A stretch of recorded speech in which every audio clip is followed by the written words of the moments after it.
Hello, Astro friends, and welcome to another edition of In the Cosmos from the De Anza College Planetarium. As always, I'm your host, Toshi Komatsu, and in this video, we received a question from Richard Levin from a previous YouTube video, and he was asking about the moon and its orbit and why it appears in different places in the sky, so it's time for another mini-series, this time on the moon. Well, let's start by looking at the moon. Notice it's quite low here in the west, and it's just after sunset, 9:45 local time here. Now we're going to zoom way into the moon and notice the current shape or phase that the moon has. Now people describe the shape here in lots of different ways. When it looks like this, people might say it looks like a banana or a smile or even a fingernail clipping. Now officially, astronomers call the moon when it looks like this a crescent moon. But the lighted part of the moon here isn't always this shape. It appears to wax or grow and wane or shrink in a regular pattern. We'll keep the time here at 9:45, but what we're going to do is skip ahead several days into the future here. Now just a few days later, we see a moon that looks like a quarter moon or a half circle. And a couple days after that, we see the moon as a gibbous moon, looking more than a half circle, but less than a complete circle. And a few days after this, the moon once again looks like a full moon. Now, what causes these phases? Well, to explain, we need three objects. We need the sun, we need the moon, and can you guess what the third thing is? We actually need Earth. Now, there's a full write-up of how to explain the moon phases from JPL and NASA, and we'll put that in the description below, but here are the highlights. Here, we see a slide of a woman here holding a moon ball in her hand. Off screen to the left, there is a light that's acting as the sun.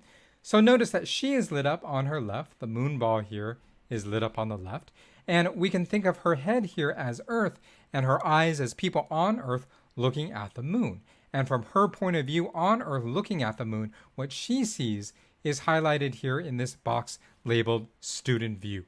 And what she sees is the last quarter moon. Now we know that the moon orbits Earth, and so here she has orbited the moon ball a little bit towards the left, that is towards the direction of the sun. She is still lit up on the left, and so is the moon ball, but from her point of view as she looks at the moon, what she sees is actually a crescent moon.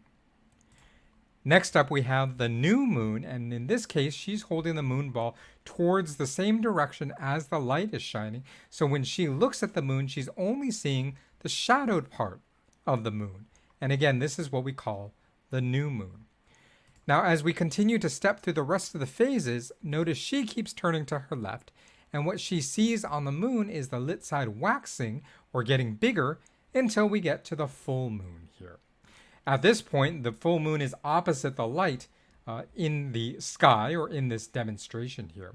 Once we get past the full moon, then we start to see the waning phases where the moon looks like it's getting a little bit smaller until we come back to where we started at the last quarter moon.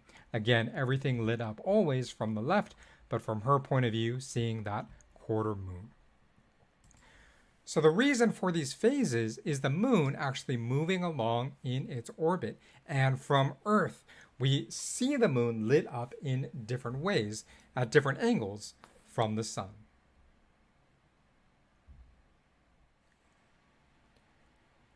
Speaking of phases, one last thing before we go.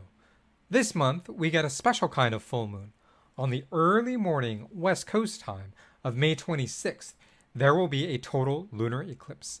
And this means that there will be an exact alignment of the sun, Earth, and moon, and the moon will fall directly into the shadow of Earth. And we can see that starting to happen here in Stellarium. Now this eclipse peaks at 4:19 a.m. Pacific Daylight Time. If you are in Hawaii or Australia, the eclipse will be at a more reasonable hour for you.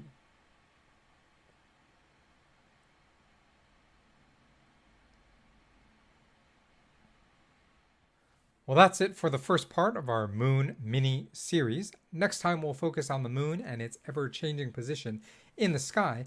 Until then, please do like and subscribe and keep an eye on all of our social media. As always, those links will be in the description below. Until then, here's wishing you clear, dark skies, and this is the De Anza College Planetarium signing off.